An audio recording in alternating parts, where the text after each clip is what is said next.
The new channel. See the new.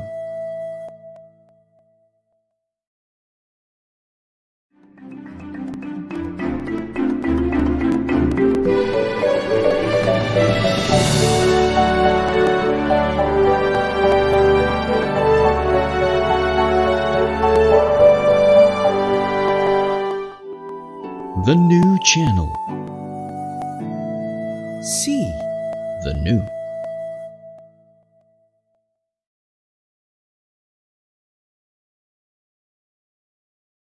The views, opinions, and insights expressed in the following show are those of the hosts, producers, guests, and viewers. They do not necessarily reflect the position of the channel. Viewer discretion is advised.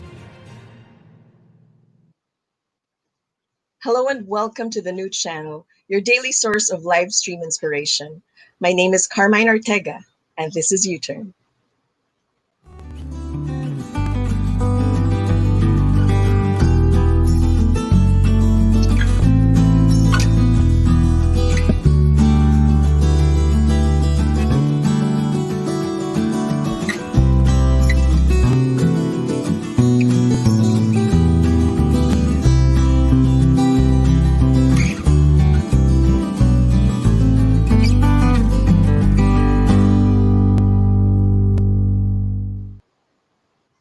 Hello and welcome to the new channel, your daily source of live stream inspiration. My name is Carmine Ortega and this is U-Turn. So good Monday morning sa inyong lahat. I'm excited for this week and especially for today because today we'll be announcing 5 winners, 5 recipients of gifts that we gave away last week. Okay, so I will do that in a minute. I just want to say hello first to some people.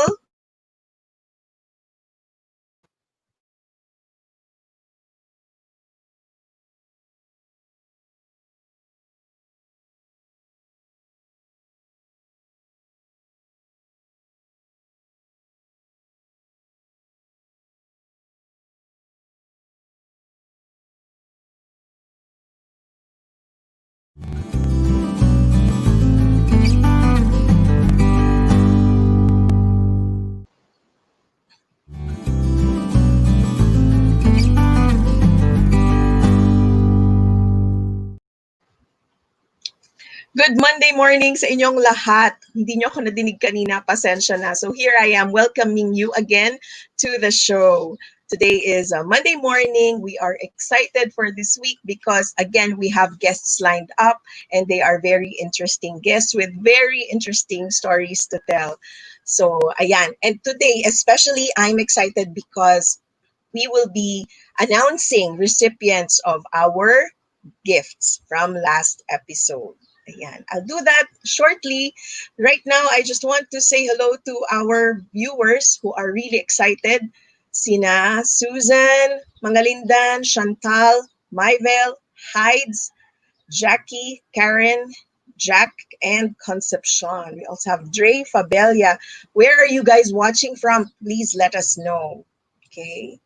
All right. Ayan, ang dami. Okay, so it's now time to announce the recipients of our giveaway. Okay, let me announce them. So recipients of the 2 gift certificates, from Ernesto by Barber Boy Barbershop are Abdul Aziz Khabib from Taguig City and also Mark Joshua Celestial from Las Piñas City. Congratulations! May tigisa kayong gift certificate worth 1,000 pesos each from Ernesto by Barber Boy Barbershop. And then to receive a paddle brush, Nerissa Francisco of Taguig. Michelle Kitong will get a lamp, also from Taguig. Wow, uso mga taga-Taguig ngayon. And Gwen Gallardo, this time from Makati City, you will be receiving a freshwater pearl item. Ayan, yoo-hoo! Congratulations. So you will receive them soon. Okay, so they responded to our little activity here that we do on U-turn. We share a quote, and then we encourage everyone to share our live stream and then leave a comment on their interpretation of the quote. Okay, so now I'm going to announce today's quote. Today's quote is by Robin Sharma. It goes, "Your I can is better than your IQ." Okay, your I can is better than your IQ. That's by Robin Sharma, an author, a speaker, and also an entrepreneur. So, what do you need to do? Share our live stream and then leave your take on our quote for the day and leave it there in the comments. Okay, what will you receive? You will receive a pair of signature scents, the car air freshener. So it's actually a diffuser, no? You hang it dyan sa rear view mirror. And then to let the oil come out, you tip it over para lumabas. And then mangangamoy, signature scent na yung kotse nyo. So we are gifting the recipient with that. Okay, once again, share our live stream and leave your interpretation in the comment section of this live stream. Yeah, your I can is better than your IQ. I love it. Okay. All right. So, ngayon, tatawagin ko na yung ating guest. Itong guest natin, bigatin ito sa industriya niya. She's from media and advertising. She's part of the elite in their industry. She's considered an industry leader, often called to be a speaker in events in the industry. She also goes by a nickname. I'll say that just before she comes in. Pero she's also considered to be a media goddess. Ayan, okay ba? All right, so without further ado, let us welcome Direk Gladys Rondina-Basinillo. Direk, that's how what she's known for. Hello, Carmine. Good morning. Good morning to everyone watching right now. Happy to be here. Great, Gladys. Yan, thank you for agreeing to be our guest today so you can share your story, your journey. Alam mo naman itong show namin no, is about sharing real people's real stories so we can inspire others. Kasi we never know kung sino yung matutulungan natin sa mga sharing natin. Yep, hopefully makatulong sa mga tao na nanonood right now. Right. So, una muna, Direk ang tawag sa iyo. Okay, nako. Director ka ba ng pelikula? No. Actually, I always encounter that. People are asking me, bakit ka ba naging direct? And it was like a nickname na nakuha ko lang. Nasa trabaho ko na, nasa media industry na ako. And I think it was in Zenith Optimedia. Kasi before, I rose from the ranks, right? So yung mga director level, parang tingin namin sa kanila gods. Parang wow, mga super senior, as in highly respectable. So when I was promoted to associate media director, one of my team members called me, "Uy, direct ka na." So parang nag-stick siya.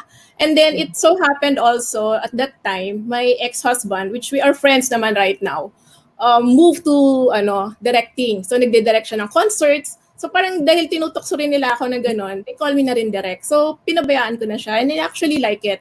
Why? Because I don't like being called madam. Di ba? As you move up, parang they call you Miss Gladys or madam. And I felt I wanted to have that closer relationship, especially with my team. And then eventually, even the suppliers and the clients, they called me direct na. So pinabayaan ko na siya. So you're really known to be direct. Pag sinabing direct, ikaw yun. Parang. Okay. And actually, that's my role din naman kasi, Carmine. Alam mo yun, directing and coaching and guiding. So, in reality, it's actually accurate. Right. Okay. Pero, before ka naging ikaw, who you are now, di ba? Meron din tayo syempreng pinagmulan. So, can you share with us kung ano yung beginnings mo, no? As a student, your early family life. Can you share a little bit about that? Sige, okay. Nako. Lumaki, ganyan. So I was born and raised in Los Baños, and people in the industry knows this. I'm very proud that I came from Los Baños, and up to now, I'm very close with my classmates, with my friends there, childhood, and you know, I grew up kasi in a single parent family. So growing up, it wasn't that easy. I'd say medyo nandun ako sa medyo, alam mo yung sinasabi nilang medyo disadvantage because my mom was very young when she got separated. Nagpaalam naman ako sa family ko doing this interview. So it was kind of hard growing up, and there's 4 of us. So imagine the difficulty, and I have a very strong mom, and then the siblings naman of my mother was really helpful with us, at least during tuition fees, payments. And it was really difficult. Why? Because we keep moving houses, and I don't know why. I came from a public school, so I'm proud of it also. So it's Los Baños Central School, and then I kind of got lucky rin, Carmine, because I think tatlo lang from our batch passed the UP Rural entrance exam. So medyo defining moment yon because there's like thousands who take exams there, and normally the school na nandun sa UP, which was Makiling at that time, most of the students, yun yung mga nakakapasa doon, mga private school. So from the public school, tatlo lang kami. And I felt really happy about it. Then pagdating naman dun sa rural, ibang challenge na naman because obviously it was hard, being able to, kahit na UP siya and it's a government school, syempre marami rin siyang mga, I'd say, expenses. So my mom had to do double jobs and all of that. So it was difficult, but to me, it was really a motivation na, I have a slot and it's UP. Kasi iba yung di ba, parang high school, nasa UP ka na. I felt I really need to, study hard and be able to graduate for my mom. So that was my high school. I'm out, saglit. Your daughter is watching Paula Basinillo. She's watching from the same house. That's my mom, sabi niya. Media God. Wow. Wow, thank you, Pao. Okay, sige, balikan natin yung story, no? So during this time, sabi mo, medyo disadvantaged kayo. You were raised by a single mom, and then you passed these admission exams sa mga schools na yan, ano? Sabi mo, defining moment. Ano yung naging resolve mo sa loob mo? You were given this opportunity, you have this life ahead of you. Ano yung resolve mo din sa loob? I realize when you grow up na, alam mo yun, parang hardships yung pinagdaanan mo. Parang ang bilis mong tumanda. You grow up faster than the others because you feel you're responsible. You feel you need to help your mom at some point. So, di ba, you really need to study. So that was really my inspiration. It was really hard because nakikinood kami ng TV, yung ganyan. So wala talaga we had nothing. And, everything was like borrowed. JS prom, even graduation. I'm very thankful to my tita who even, lent me her dress, and one of the titas naman bought my shoes. So it was that kind of life. But I felt being a student and with my mom working really hard, I felt I really need to, do my part as well. So it was an inspiration for me to be that ambitious, I guess. Parang early on, I felt I needed to do something and I wanted to be successful. Okay. Meron ka bang childhood dream? Yung, gusto mong maging flight attendant? Halimbawa, maraming bata gusto maging ganun eh. Anong childhood dream mo? I have two. Yung isa medyo nakakatawa because I wanted to be a dancer sa TV. I like dancing and not everyone knows that. For some reason, yeah, I like dancing up to now. I dance a lot as part of my exercise. Second is the more serious one. I wanted to be a lawyer. So, yeah, that's why I took ag economics because it was a pre-law. Now, the agreement with my mom is that I'll work first, like for 2 years. Hopefully, I will save enough money and go to law school. But obviously, well, things happen. I kind of like na my job and I felt hindi ko rin talaga ma-afford going to law school with all of these expenses kasi you have to travel to Manila and all of that. Hindi lang naman siya, it's a question of tuition fee eh. So hindi lang siya natuloy, but I really wanted to be a lawyer. Real quick, bakit mo ginusto maging lawyer? Ano yung naka-attract sa'yo sa pagiging abogado?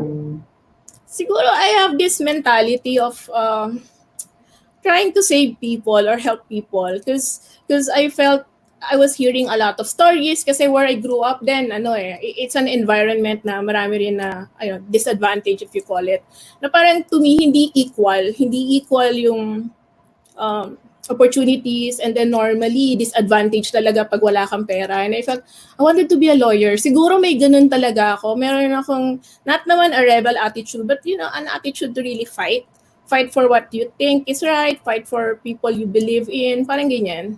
Mhm. Okay, speaking of your mom, saglit ulit ha. Ang dami talagang excited na na nandyan ka. Okay. Philippine watching from Los Baños. So proud of you, my daughter. Love you always. Very proud mom here. Ayan. And Joy E. Lapinid watching from Los Baños also. Proud auntie here. Ayan, ang dami-daming nagsusupport. Wala pa yung mga taga-industriya, ha, Gladys. Baka natutulog pa. Okay. So meron kang ganong spirit, no? Spirit of helping others. Ayaw mong may naaapi. Gusto mo fair lahat. Okay. That's a very good insight, no? And thank you for sharing those little details about growing up. Ngayon, ang tanong ko, meron ka bang unforgettable moment, that you remember to this day na nakabuo sa loob mo, sa sarili mo? Alam mo yon, yung kaya it's part of you. It's because of that one experience. Pwedeng elementary ka pa, high school ka pa, ganyan, naglalakad ka, something like that. Something random.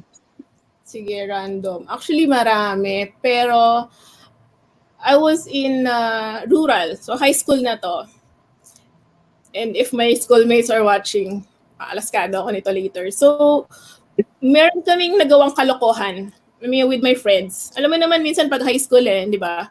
And then because syempre UP system yan, there are rules. And medyo nadamay lang ako because we're friends and it's by association. And because of that, the management said that one, yung mga iba will not graduate. Ako naman was asked to do a public apology. Imagine that.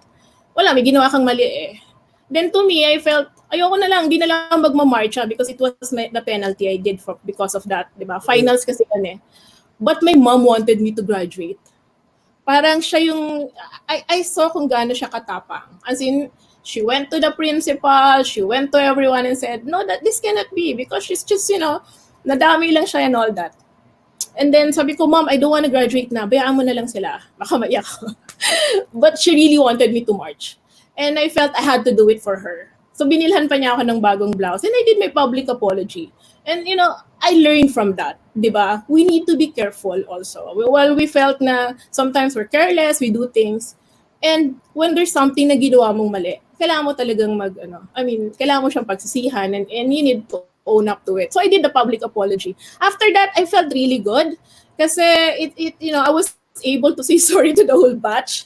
And second, I saw how supportive my mom was. Alam mo yun? And nag-march ako and it meant so much for her. So that's really one defining moment in my high school life. It was kind of fun. And actually funny siya, I'd say. Kasi kinukuhan lang siya talaga. What you're saying is taking accountability, di ba? Being responsible for your actions. So, isa yun sa mga pinaka natandaan mo. Yes. Oo. Okay. Yes, it's very important. Thank you for sharing that. So, you grew up, no? And then you went through college. Like you mentioned, you applied for a job. What was that very first job? Okay. Actually, yung first job ko is nagbebenta yata ako ng chemical products.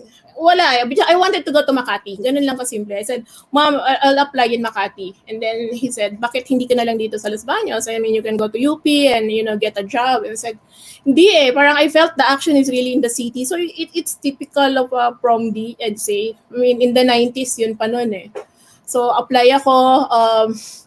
Initially, I was applying in banks, but for some reason, I wasn't accepted. And then, quite lucky then, I got accepted to my first media agency.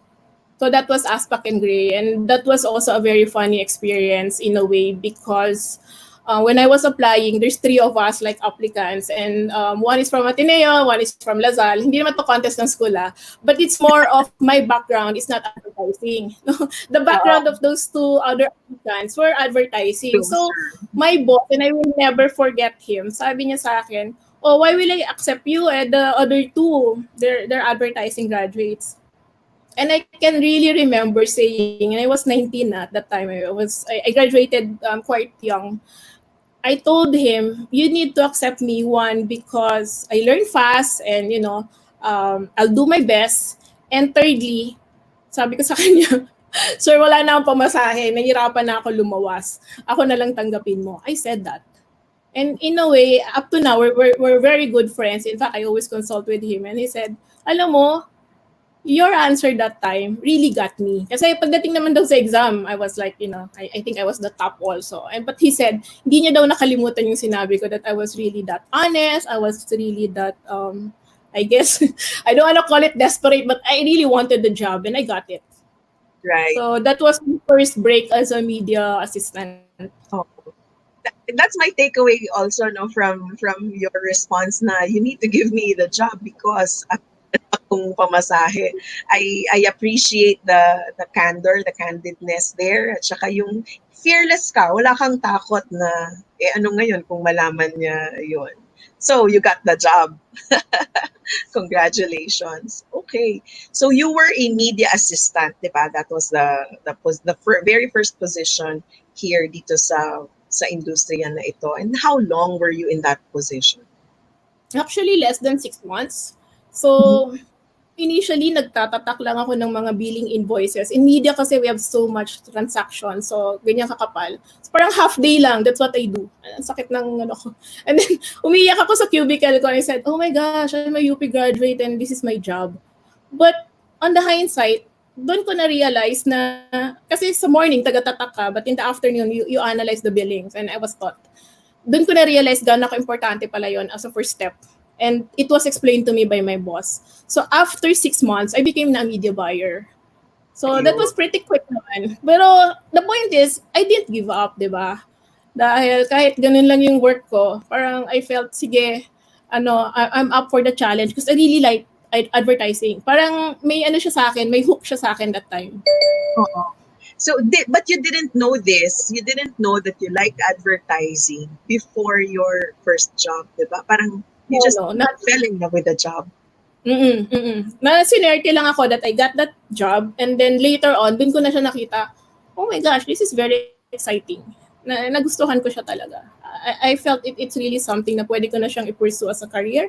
That's why I gave up on my dreams of being a lawyer. Good. So, at that point, nung na-realize mo na gusto ko to, what was your dream then? What did you want to become?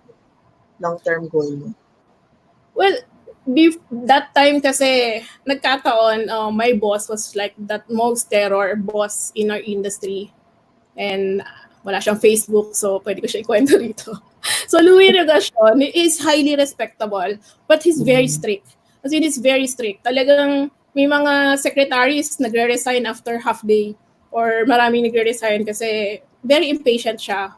So someone told me na, tiisin mo lang siya, you'll learn a lot from him. So I made it like a challenge for me. So parang just the survival every day was enough. Kasi talagang kailangan lang mabigay ko yung hinihingi niya at di ako sasabit. Parang ganyan.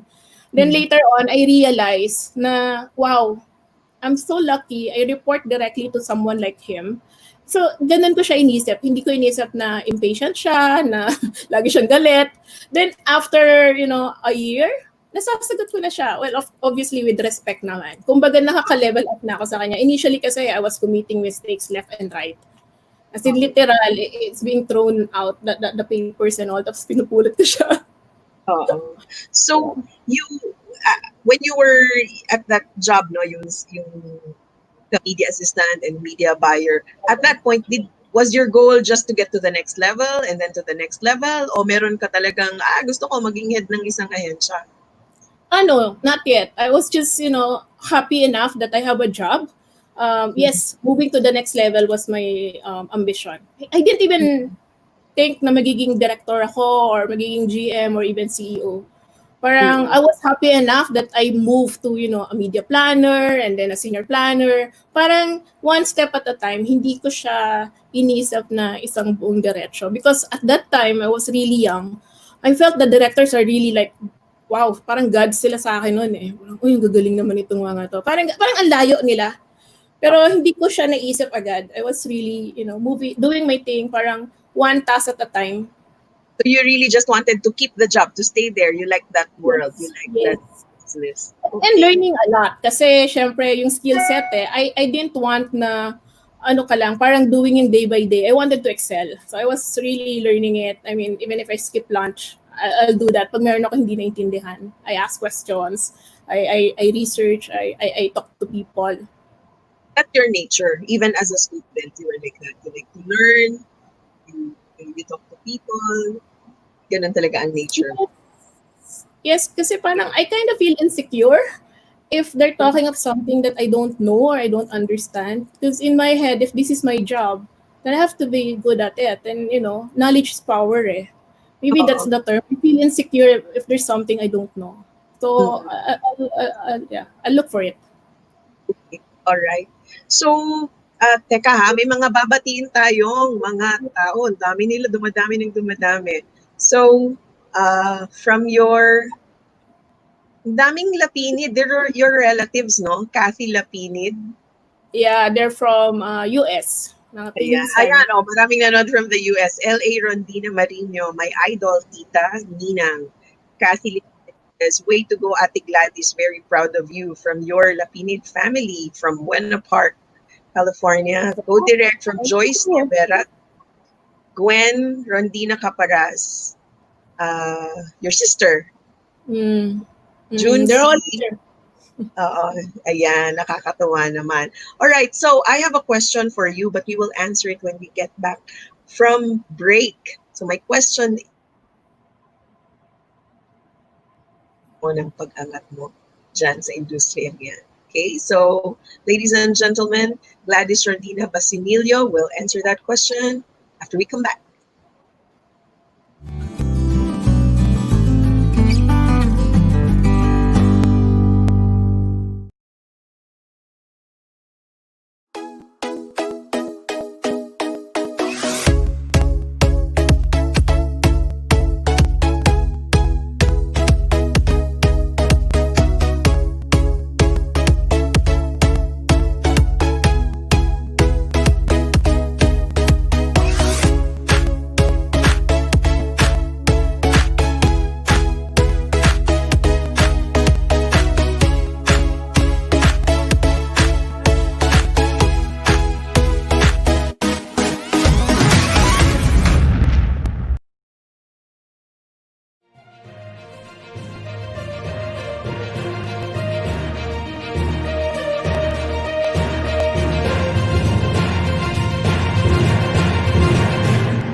We're back on U-Turn on the new channel. Alright, nakita niyo ba yung huling ad nung break natin? There's this new show here dito sa atin sa the new channel. It's called I Business with Dr. Mike and Dr. Bert. So as you can see in the picture, no, Dr. Mike is on the left and then that's Bert on the right. They are broadcasting, they are producing their show live from the US. So their show is called I Business, no? So they're actually from Tennessee. So Dr. Mike is from Tennessee and Bert is from Texas. So these are very interesting individuals. Pinoy, syempre, pero nandoon sila sa US. So they are airing, nasa magkaibang lugar sila at Central Time in the US, 23rd of June at 8:30 p.m. And then Eastern Time, the 23rd of June also, 9:30 p.m. May difference na 1 hour kasi yan sila. So, and of course, dito sa Pilipinas, that's Wednesday, June 24th, 9:30 a.m. Ayan, abangan natin sila. Congratulations, the new channel, for having an additional show. Okay, sige, balikan muna natin yung mga comments. Ayan, from Jackie Dulog. She's saying, vividly remember you as a planner in campaigns. Newbie din siya sa industriya. Nagbebenta ng hindi top radio station. But you were very accommodating. Dami ng tanong, paano ide-defend ang placement sa client. Humble experience. From then on, hindi lang tayo agency supplier, you also became friends. That's very touching, Jackie Dulog. Thank you. All right, more comments. Hello from June C. Hi, Ninang Ganda from Brent Jared Rondina. Hello, Direk. From Jake Zach Kabitan. I believe he's part of your team. Ayan, tawagin na natin siya para masabi niya sa atin kung sino si Jake. Hello? Back from ayan. How do you feel? Ang daming comments. Well, I'm humbled and I'm very happy. Obviously, kasi nung Saturday, Sunday ko lang medyo sinishare sa kanila. Pini-PM ko nga lang, medyo nahiya pa ako eh. But, they're here, so I'm very happy. Oh, nahiya si Direk. I think it's very refreshing for them that they're seeing this side of you kasi you're not talking about negosyo, diba, and client and placements. You're talking about yourself and your life. So, this is what we're about nga talaga, no? Hindi lang yung kung ano yung career natin or negosyo natin. What's our story to tell? And we hope to touch the lives of others like we said earlier. So, part of getting to know you is this game. It's called Quick Turn, pero meron muna na kaming papakitang short, paandar.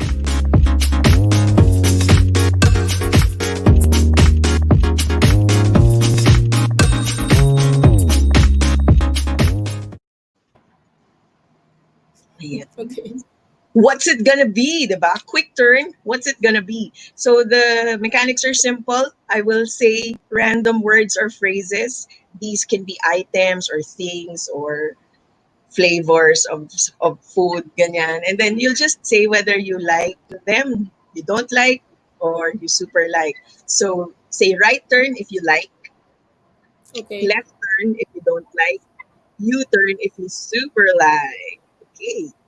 Ready? Sige. First, pineapple on your food. Yung ulam ha, or pizza or burger.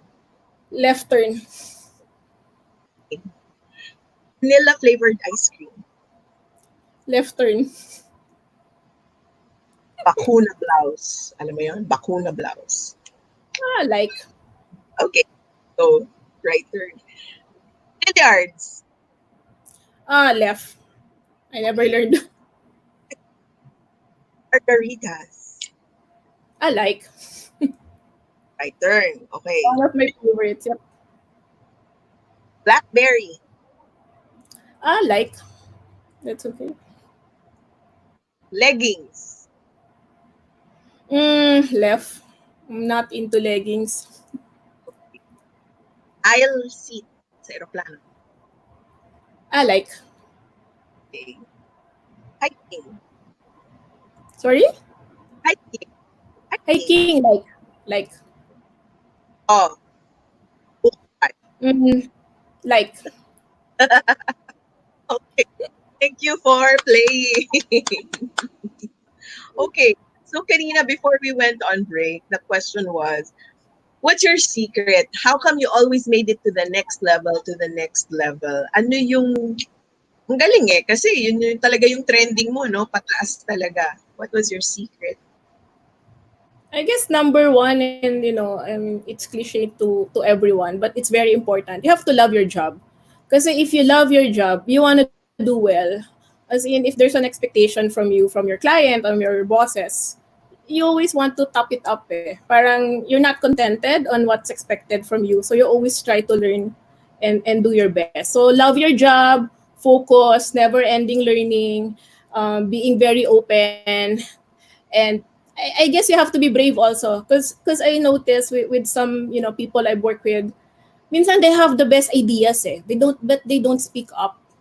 Sayang, 'di ba? So I guess siguro I got it from my mom. I really speak up. I speak up my ideas even if medyo junior pa ako in a boardroom with directors, I would raise my hand and say my opinion, and I think it helped me a lot. Okay. Ganang advice yan, ano? Relating to your boss and relating to your direct reports naman, anong secret dyan? Okay, to my direct reports, I kind of work with them very close. Because at the end of the day, a leader is nothing without your team eh. So totoo lang, you're as good as your team. So the more you develop them, you coach them, the higher you'll get also, di ba? Ganun siya. So I have that very close relationship with them. So minsan nga to a fault na eh, kasi minsan masyado nang close. So that's ano lang, I have to be mindful of that also. But to my bosses naman, it's different. So parang mas may space naman ako sa boss ko. Because, boss ko sila eh. So hindi ako ganun ka... I'm never that close to my bosses. So yun yung interesting doon. Pwede ko sila nakikita, nakakausap, friends, di ba? Some of them, ninong ko pa nga sa kasal. Pero hindi yung tipong magla-lunch together. Hindi ganun. Hindi sila barkada. But I'm more barkada to my team. I think it worked for me, especially in this industry sa advertising. Maganda yung sinabi mo, no, na you're as good as your team. So you have to have very good team members so you can have a really high-performing team. Magandang Yes. takeaway yan. Ayan. So tandaan nyo yan, ano? Take care of your team because you are nothing without your team members. Okay. How lumalago yung career mo, no? You got married, you had kids, and of course you had a husband. So how did you balance that career and family? So initially it was tough actually. So I got married, had kids, and at the same time, as you move up kasi your job becomes more demanding. I mean, career in advertising is not a simple job. It's like a 24/7 job eh. So it was really tough. Pero in my head, I know that it's important also because it's really, the livelihood for the family. It was really a balancing act.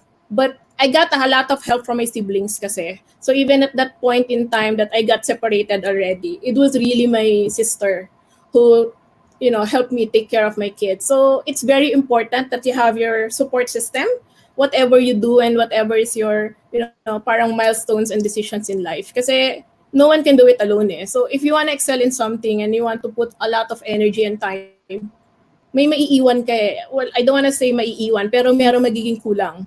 So if your friends, if your family is helping you out on that, then that's okay. And during this time, sa Manila ka na nakatira, hindi ka na nagpapabalik-balik between Los Baños and Manila. Well, yes, nag-apartment na kami ng ex-husband ko, but the moment I got separated, I couldn't afford kasi like an apartment that time with yaya and all that. So I decided to bring my two kids to Los Baños. So doon, uwian na naman ako. That was, parang yung life ko nga is like a series of up and downs eh. So parang medyo down ako that time. Why? For reasons na syempre personally, parang you're undergoing something. And then difficult then to travel, but I have no choice and I want to see my kids, and medyo bata pa sila noon, and babies pa nga yung bunso ko, baby pa lang siya.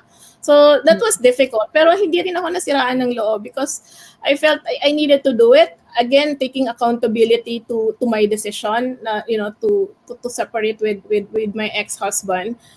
Uwian ako for a while, and there were even times, and I don't know if she's watching, so I had a colleague, si Judy Solis. Literal, nakikitulog ako sa kanya pag may mga moments and overtime that I can't go home. So it was an interesting experience again for me, and quite humbling because I cannot afford again. Parang bumalik na naman ako. So I cannot afford again my bus trip every day, and I was carrying buko pie, and I'm also proud of that story. And then pinapatungan ko lang siya na like share mo nga yan. Yeah, so what I do, because Los Baños is known for buko pie and we're very proud of that. So what happens is early morning, I'll go to the buko pie place and they open quite early, like 5:30 or 6. And then I'll buy like 5. If I can carry nga 8, I'll do 8 kasi nanghihinayang ako eh. Then it was hard because normally pag sumakay ako ng bus, nakatayo na ako. Puno na siya from Santa Cruz pa lang eh. So nakatayo ako and I'm carrying the buko pie. Kung may mabait, papabayaan ako na ilapag ko sandaling buko pie. And then I'll sell it. Iwan ko lang siya sa desk. And then nakalagay lang yung price. And I have a lot of friends and suppliers and, colleagues and office mates. They will buy. So yung difference, yung tubo ko doon, yun yung pamasahe ko. And I kind of survived for like, 3-6 months doing that. Kakatuwa. I'm sure your followers, your team, yung mga may kilala sa iyo as this media goddess nga, 'di ba? Mas madidinig nila ganyan yung beginnings mo. Thank you for sharing that, for not being afraid to share that. So you were a single mom at this time. Ano yung thoughts mo as a single mom at this time? Syempre, you were a mom, you were a provider, pero as a single mom, and considering that you were raised by a single mom yourself, sabi mo nga kanina, 'di ba? Meron ka bang parallel na nakita? Meron ka bang, alam mo yun, gets ko na si mommy ngayon, kung bakit ganon? Well, unang-una it was hard because I was still very young. Early 30s. I'm trying to create a career for myself. And then I'm raising 2 kids. And obviously financial is always a problem. So parang ang daming nag-iikot sa utak mo. And what's lang hard at that time is that parang you're being judged even before you know yourself, 'di ba? Kasi you decided to do that. And I won't say naman that it was influenced because of my mom, but because I decided like that, I felt na kaya ng mommy ko, so siguro kaya ko rin to. But it was hard because you're being judged, you're being labeled, and in our society, even back then, ngayon I think hindi na masyado, and it's accepted na that these things happen. Parang it's more of mas matatanong ka pa na baka may mali sa'yo, bakit kayo naghiwalay, parang ikaw pa yung may fault, di ba? But I don't naman discuss personal problems outside because I think that's very private. But the point is, as a single mom, you're hearing more judgment than anything. And it was tough. But I tried to focus na lang because I know, I have this responsibility for my kids and for my work. So it's learning the art of deadma. Diba? You filtered noise kasi it's gonna affect you eh. And pag naapektuhan ka, ikaw yun din yung talo. And it's really taking accountability for your decisions. Itong time na to, lalo kang naging motivated sa trabaho mo. Kasi nga, noon, you were in it, of course, for work and for the career, pero lalo na ngayon na you're also the sole. So, well, anyway, you needed to provide better for your kids, lalong nagtibay. Yes. So parang mas lalo naman akong parang kang na-hyper. Parang, sige, I need to make this work, di ba? Parang syempre, titingnan mo what's left with you eh, di ba? Things happen for a reason. But, you protect what's important to you. And that time, obviously, and up to now, my 2 kids is my priority. So I know I need to do well with my career to be able to raise them because I don't want them to experience what I've experienced, di ba? Na ganun ka difficult. were there moments na, and I'm asking this question because I'm also a single mom and I've had these moments. Yung default ko, go, go, go, gawa lang ng gawa, gawa lang ng gawa. Pero there are these rare times na, alam mo yon, may awa ka sa sarili mo na napapaisip mo, hirap pala nitong ginagawa ko. Ganon, may moments akong ganon. So I'm asking you, do you or did you experience those little moments also? Of course, I mean, there were a lot of times I wanted to give up and say, uwi na lang ako sa Los Baños, I'll find a simple job, less demanding, 'di ba? Parang aminin ko na this is not a good idea. So, lahat 'yon naisip ko. Pero at the end of the day, one, I like what I do. Two, I felt that, I have bigger chances if I stay on and something that I love. Three, it's really more of focus on, your motivation to give your kids, a better life. So talaga naghangon ako. But, may mga oras kasi pupunta ka sa bus station, gabi na, hintayin mo siyang mapuno. Minsan last trip ako. Minsan bago siya mapuno, ang tagal na, 11 na ng gabi. Even if nakakauwi ako sa kids ko, pagdating ko, tulog na sila. When I leave early in the morning, tulog pa sila. But challenging times, but I felt it made me stronger. That's something I realized yung adversity quotient mo. Kasi nothing was given to me like silver platter. Of course, I had a lot of help din naman, as I've said, with my family, with the family of my mom. But alone, madalas pag mag-isa ka, talagang, minsan umiyak ka na lang umiyak ka sa bus, sa ganyan. Diba? Sa biyahe. And I'll never forget one time, siguro antok na antok ako, nilagay ko yung backpack ko, which is like 1 week of my clothes and some delata pa nga May mga baon pa akong ulam, minsan kinukupit ko sa bahay. Naiwan ko siya sa bus. Bumaba ako and I left it there. Pagbaba ako sa Magallanes, because I'm gonna take na nga the jeep going to my work, I was crying literally. I mean, there were people around me and they don't know what's happening to me. I couldn't, explain to people. Wala I never got that bag. I didn't know how So, yun, I have those moments. It's not easy. While people think na, being strong, a strong personality, they don't know that you underwent a lot of hardships. Minsan, Right. too much. Ngayon, you have daughters, 'di ba? Are you there? Are we okay? All right. So, you have 2 daughters. Kamusta yung relationship mo sa kanila? At is there a constant reminder or advice that you give them? Kasi babae rin sila, tulad ng mami mo, no? So, how is that relationship like? Okay. So, honestly, they have 2 different personalities.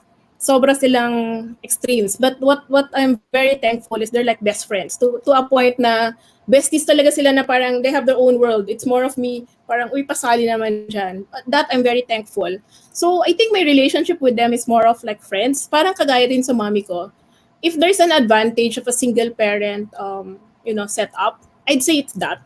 It's more peaceful. Parang mas close kayo. You depend on each other. Mas affectionate. Not that I'm advocating it, right? So parang if you're in that setup, obviously, di ba, parang mas tight kayo. And I think that's my relationship with my 2 kids. And I'm very grateful for that. So talagang to me, ang priority ko is really talk to them, have this communication, be open, and I'm just here supporting them without being, yun lang, minsan may pagka-stage mom na rin ako. So I need to control that. Okay. And is there any advice that you constantly remind them? Base talaga sa experience mo na feeling mo importanteng alam na alam nila yung advice na yun?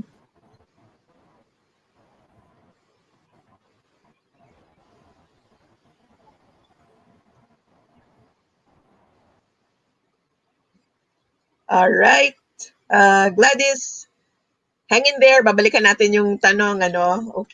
Okay. So we'll go on break meanwhile and we'll be back with Gladys.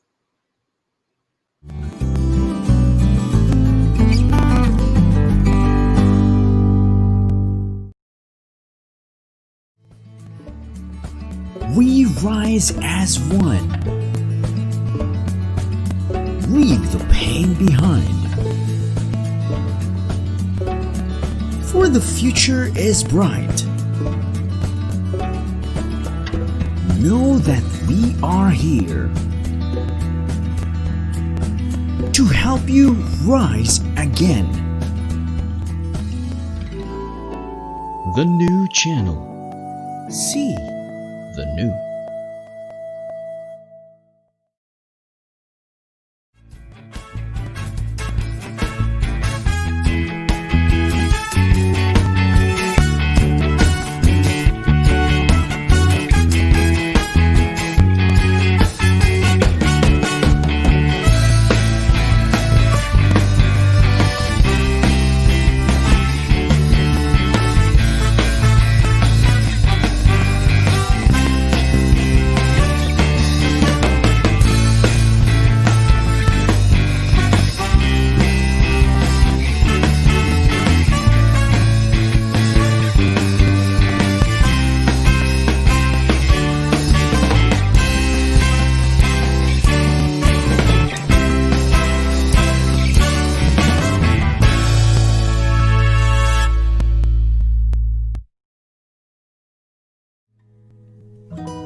The new channel.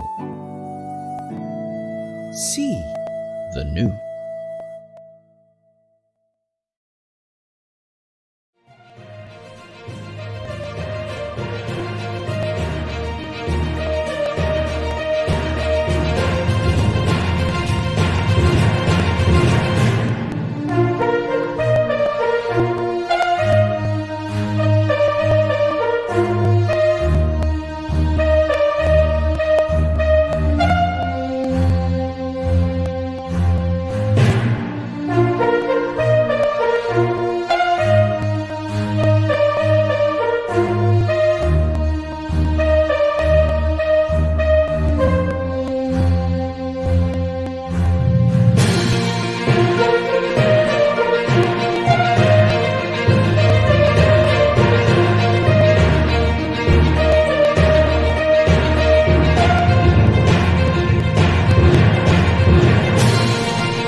And we're back. This is U-Turn on the new channel. Palaki ng palaki ngayon ang the new channel. We are having new shows in the next few days and also in the next coming weeks. Ang pinakamalapit yung iBusiness with Dr. Mike and Bert. And guess what? They are airing from Tennessee and Texas in the US. Magkaibang time zone.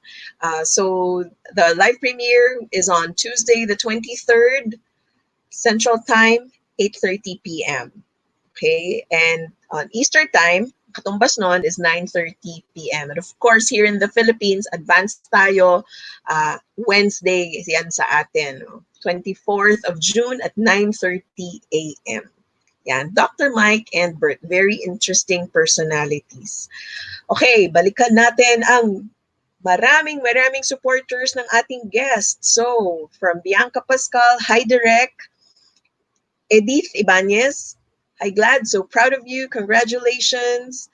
From Christian, hi Ate Gladys, we love you very much and we are so proud of you. Dami nila, puro hi Gladys. Of course, MCS. Hi Gladys.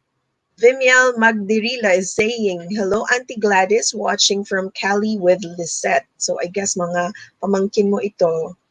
I'm always here for you from Gwen Rondina Caparas. Joel Two Towns. Hi, Ate Gladys. Keep up the good work. We're so proud of you. We miss you. From your family in Reno, Nevada. Congrats, Ate Gladys. Hi, Direct. That's from Miriam Virtusio. Dolly Sembrano. Hi, Direct. Brenda Rondina, you are such an inspiration. Also, same words from Sheila and Cabo. You are inspiring. Congratulations. And from Raul, Buen Cuchillo. Gladys serves as an inspiration to her team and people she encounters. We wish her more success in this new chapter in her professional life. New chapter! Yan din ang magiging laman ng ating next few minutes, no? New chapter ni Gladys. Before we call her back in,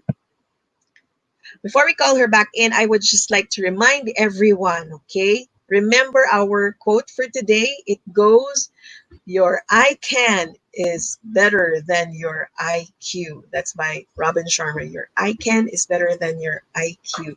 If you share our live stream and leave a comment, leave your take on what that means in the comment section of this live stream, you have a chance of receiving this gift from us. This is a car air freshener via diffuser, and the scents are signature scents. Okay, so please do that. Share the live stream, leave a comment. Your interpretation of your I can is better than your IQ by Robin Sharma. So let us call back our wonderful guest, inspiring guest.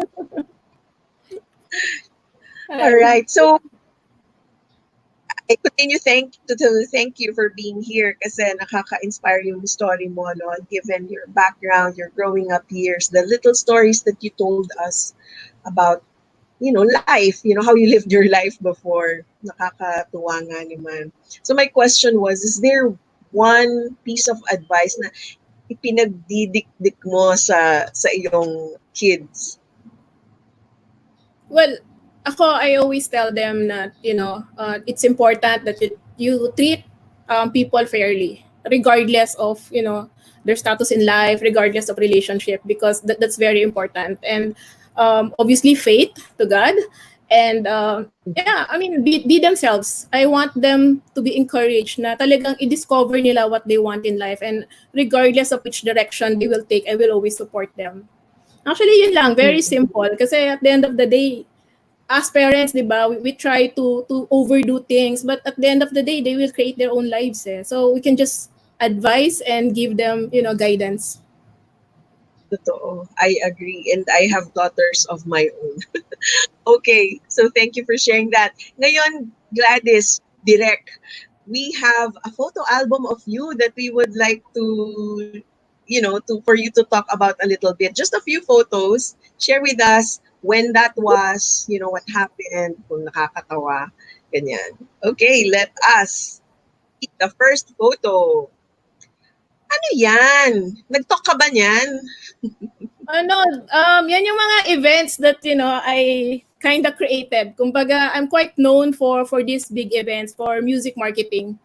So, yeah, yan yung high ko doing this kind of projects na ang sarap maging in media because nagtatrabaho ka na and then you have your ideas, you'll see it, right in front of you and helping clients drive their messages to their consumer, helping clients grow their business, and then pagkatapos you're giving this kind of entertainment to people. Parang, di ba, where else can you find that kind of job? I mean, it's really rewarding, it's tangible. Oo. So, you affect people that way. Ito, anong okasyon to? Ito was, I was a speaker in the MSAP. MSAP is the Association of all the media agencies. And so the speaker that morning was Biko, which is our mayor. I'm in Pasig right now. And also Maria Reza. So parang, wow! Parang sila yung mga kasama ko sa lineup. So I felt really humbled. And Biko is so smart. He's so smart. I mean, amazing. I was able to talk to him sa backstage. Magaling talaga siya. Okay, ito. Thank you. Tanto, nag-chef ka rin career? No, nag-try lang ako. It was a personal trip actually.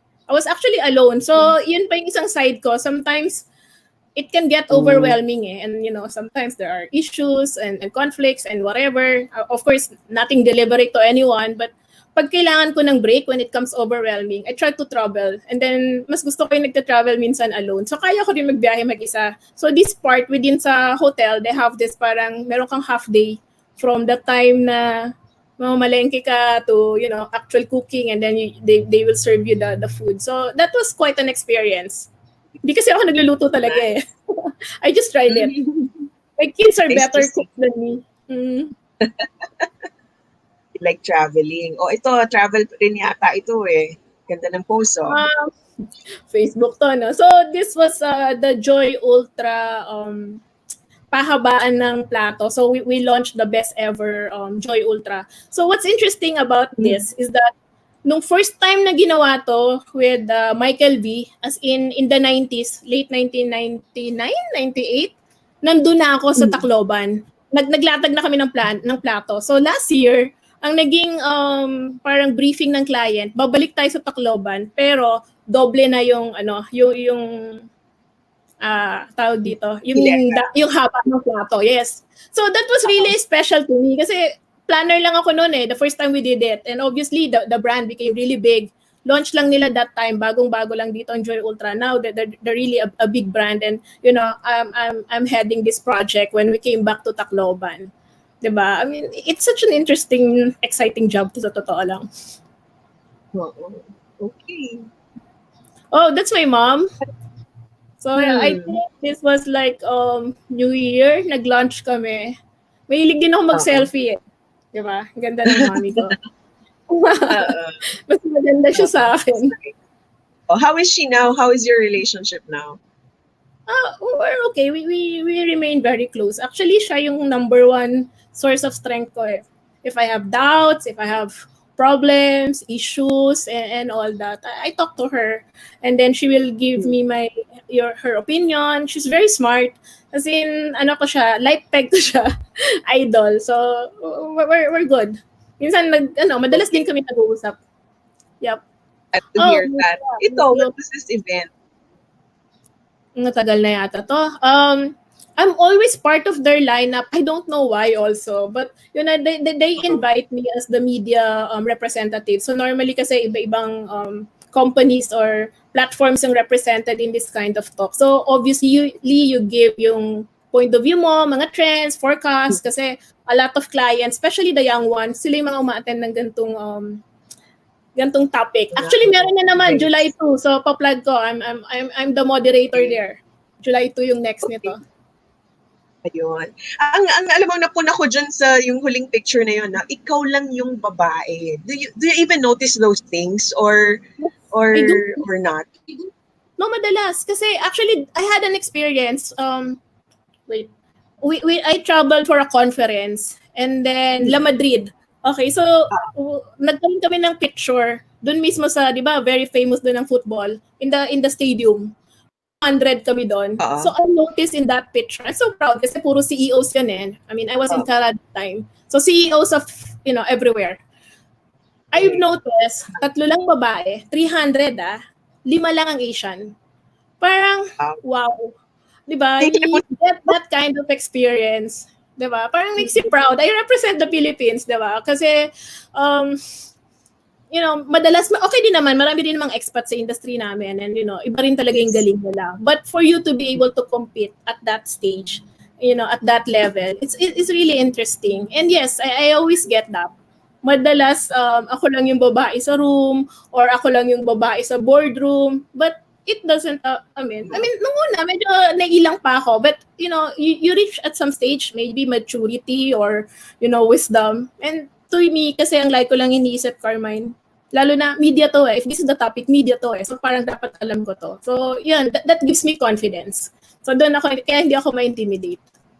All right. Congratulations. Ngayon, so you've been through the ranks, no? Siyempre, you entry level and then supervisor level, manager, director, general manager, CEO. And may isa ka pang ang posisyon eh, Chief Growth Officer, kakaiba yun, ano? Tapos, now you're back to CEO, pero you're CEO of your own company. So, how how did you get to this decision to be on your own now? Um, it was not an easy decision. Actually, 28 years it's not easy to give up a career like that. It's a high-paying job. I lead one of the biggest agencies and we were doing well. We've been winning accounts, nasa flip side. But at some point kasi, you felt you needed to do something else and something more. Not Mhm. that, you know, hindi, parang there are other people na parang mas suitable for that role. Parang I'm a chief growth officer, medyo napalaki naman ko sila. I mean, with the help obviously of everyone else. But I felt I needed to do something na. And I wanted legacy. So, when you're smaller, kasi in our industry, you can take small risks. And right now, everything is evolving. Everything is changed. Even before COVID, more so right now with COVID. So I felt maybe it's time for me na to really set up my own.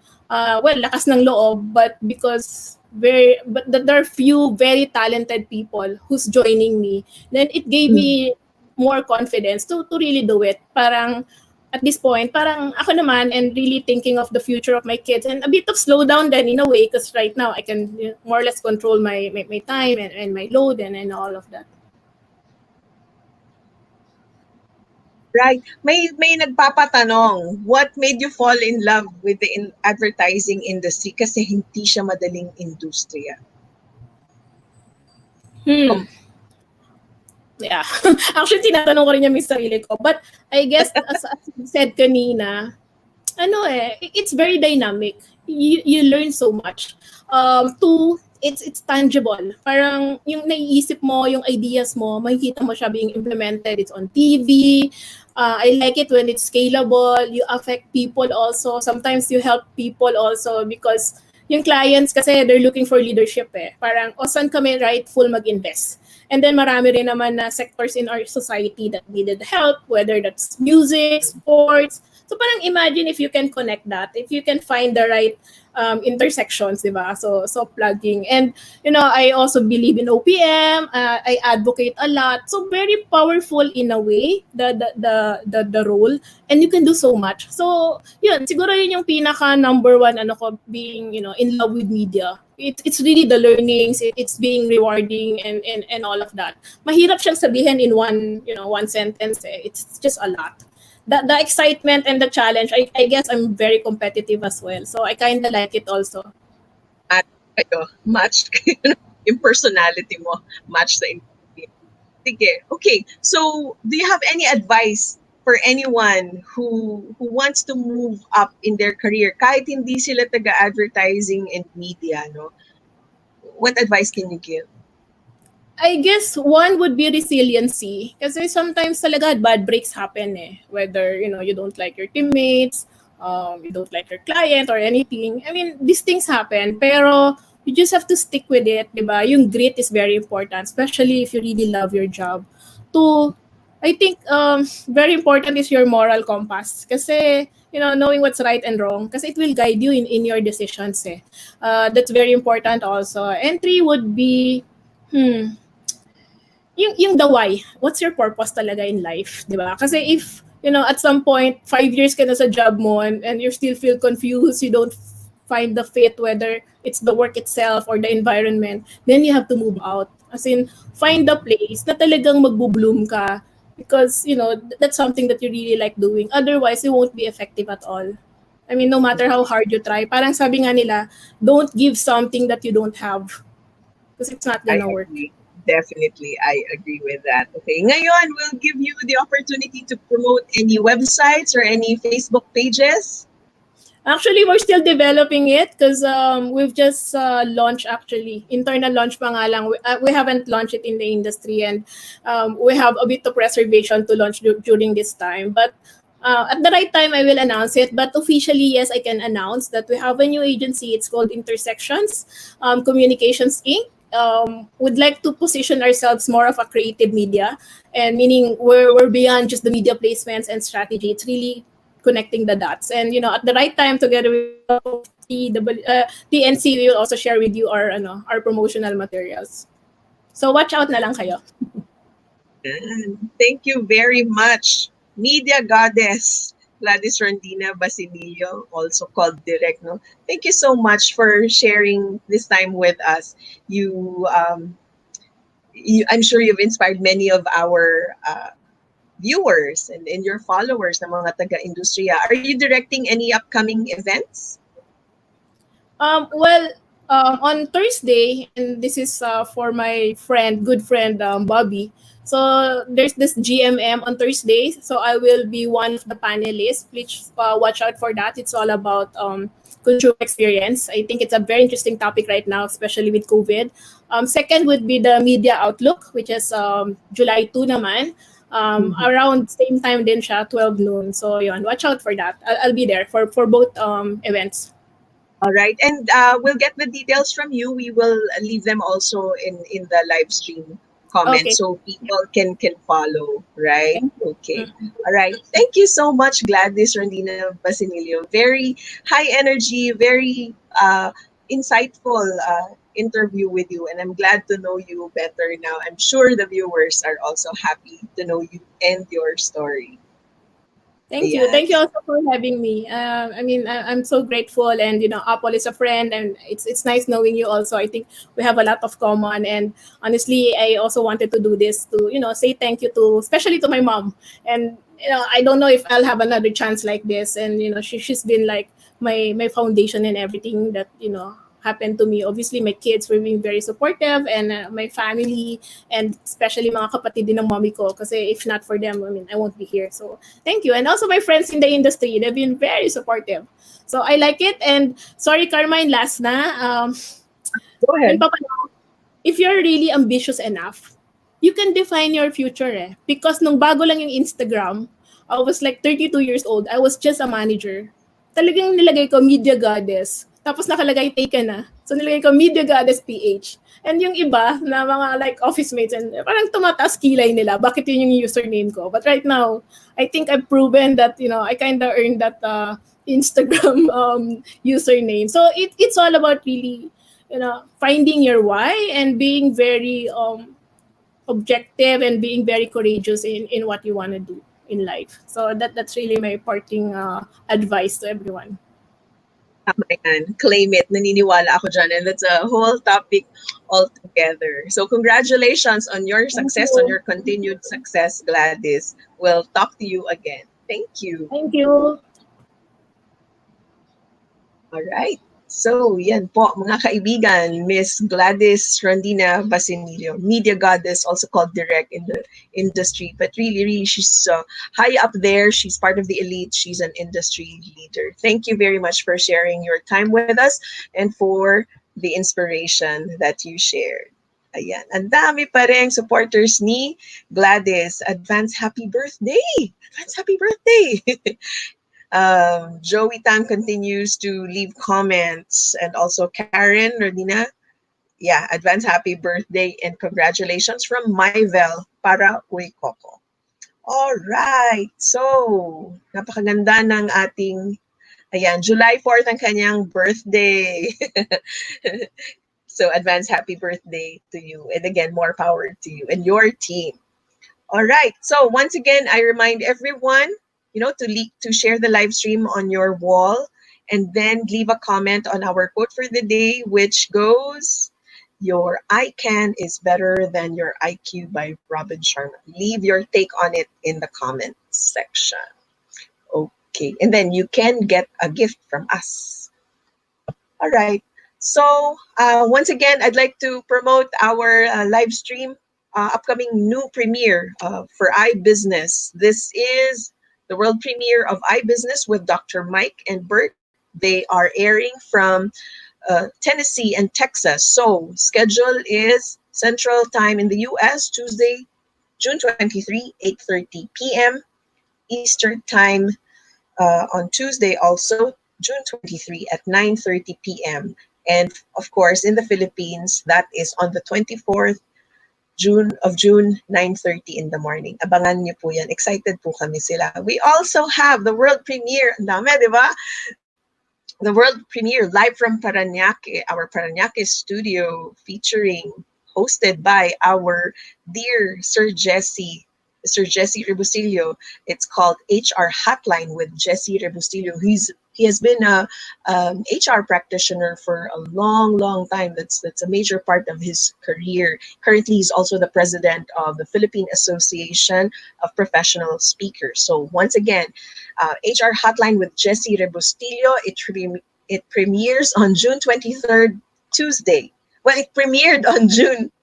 Wait, it premieres on June 23rd and it's on at 12 noon. So sakto, habang nagla-lunch kayo, makinig kay Sir Jesse and you can ask questions no, related to yung HR, yung tungkol sa benefits, tungkol sa mga policies, mga ganyan. Even training, you can ask questions. So I look forward to that also.